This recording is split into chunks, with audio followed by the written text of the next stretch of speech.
Have you ever wondered how scientists can tell two nearly identical plants apart? Or how they can trace the source of a bacterial outbreak back to a single farm? Well, the answer is almost always hiding in their DNA. And for a long time, one of the most powerful tools for reading that DNA was a technique called AFLP. It's this really ingenious way to create a unique genetic barcode for an organism, even when you know basically nothing about it to begin with. I mean, think about it. A genome is like a massive library with billions and billions of letters. The tiny differences between two individuals might just be a handful of typos scattered across thousands of books. So the big question is, how do you find those tiny variations efficiently?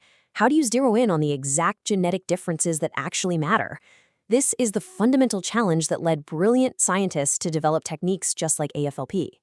You see, before AFLP came along, scientists were kind of stuck. On one hand, they had these super reliable methods like RFLP, but they were slow, they were demanding, and they required huge amounts of DNA.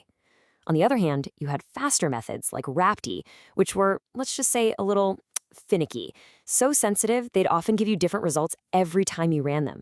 It was a classic trade-off. Do you want reliability or do you want speed? The entire field was just waiting for something that could do both.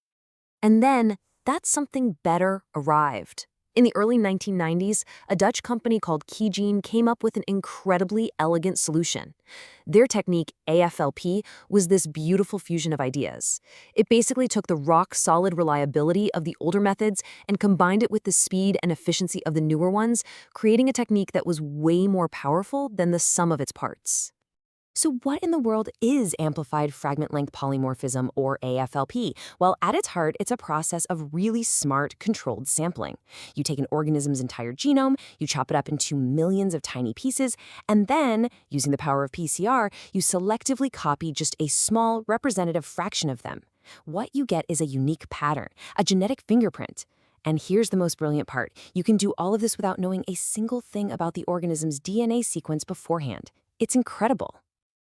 Now, I know it sounds really complicated, but the genius of AFLP is its step-by-step logic.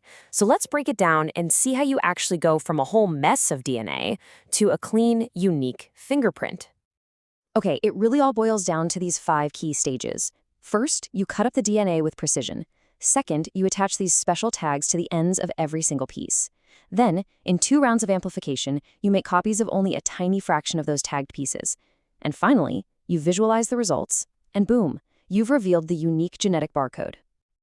So the whole process kicks off with a set of what you can think of as molecular scissors. These are called restriction enzymes. AFLP actually uses 2 different types, one that cuts the DNA all over the place, and another that only cuts it rarely. This gives you a really nice, diverse mix of DNA fragments. Then, small synthetic DNA sequences called adapters get attached to the ends of every single one of those pieces. You can think of these adapters like universal handles, just getting all the fragments ready for the next step. All right, this is where the elegance of the technique really shines. Chopping up a whole genome creates millions upon millions of fragments. If you try to look at all of them at once, you just get a blurry, meaningless smear. The real challenge is to reduce that overwhelming complexity. And AFLP's genius is how it intelligently filters through all that noise, focusing on just a small, manageable, and totally representative sample. So how does it do this? Well, this complexity reduction is achieved through something called selective amplification. The primers, the little pieces of DNA that kickstart the copying process, don't just match those universal adapters we talked about. They also have a few extra selective letters on their ends. This little addition means they will only latch onto and copy fragments where the DNA sequence right next to the adapter is a perfect match. So, by just changing these 1, 2, or 3 selective letters, scientists can precisely control how many fragments get copied, letting them elegantly zoom in on a small and, crucially, a reproducible subset of the entire genome. This clever multi-step process is exactly what made AFLP so incredibly powerful. It's the reason why, for a very long time, it was considered the gold standard in the field, outperforming pretty much all the other techniques that came before. And you can really see the advantages when you put them side by side. I mean, look at this. Compared to RFLP, AFLP needs just a tiny fraction of the DNA and can screen hundreds of genetic locations at once, not just a few. And maybe most importantly, it finally nailed the high reproducibility that RAPD always struggled with. It truly was the best of both worlds.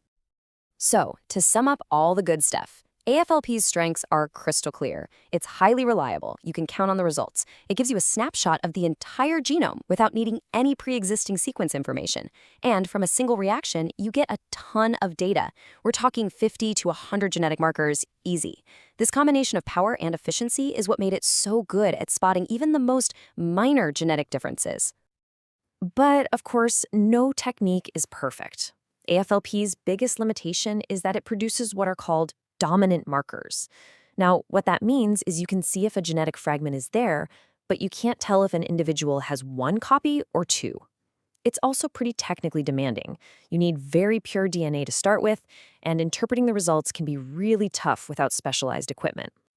But even with those limitations, the sheer power of AFLP meant it was used in a huge range of fields. So let's take a look at where this technique made a real-world impact, from the farm all the way to the courtroom. Honestly, the applications are just incredibly diverse.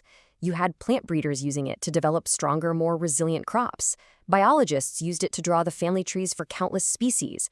Geneticists used it to build some of the very first detailed maps of entire genomes. It was even used in medicine to track the spread of dangerous bacteria and in forensics to identify individuals. All of this was possible because of its amazing power to create a reliable genetic fingerprint. And this, right here, is the final result, the genetic barcode itself. Each of these vertical lanes represents a different individual, and each band you see is a specific DNA fragment. The overall pattern is the fingerprint. So where you see differences in the bands between lanes, well, you're literally seeing the genetic variation between those individuals. There's this quote from a scientific review that I think just sums up its legacy perfectly. Even as newer, more powerful sequencing methods came onto the scene, AFLP's incredible sensitivity meant it remained an essential tool for any scientist who needed a quick and reliable way to survey genetic variation. So the key takeaway here is this. AFLP was a remarkably powerful and efficient way to get a high-resolution snapshot of genetic differences across an entire genome, and it could do it all without needing a reference map to guide the way. And that brings us to a final, thought-provoking question. In an age where sequencing an entire genome is becoming cheaper and more routine every single day, is there still a place for these clever shortcut methods like AFLP? Does the ability to get a quick, efficient survey of genetic variation still hold value? It's a question that really reminds us just how quickly science evolves.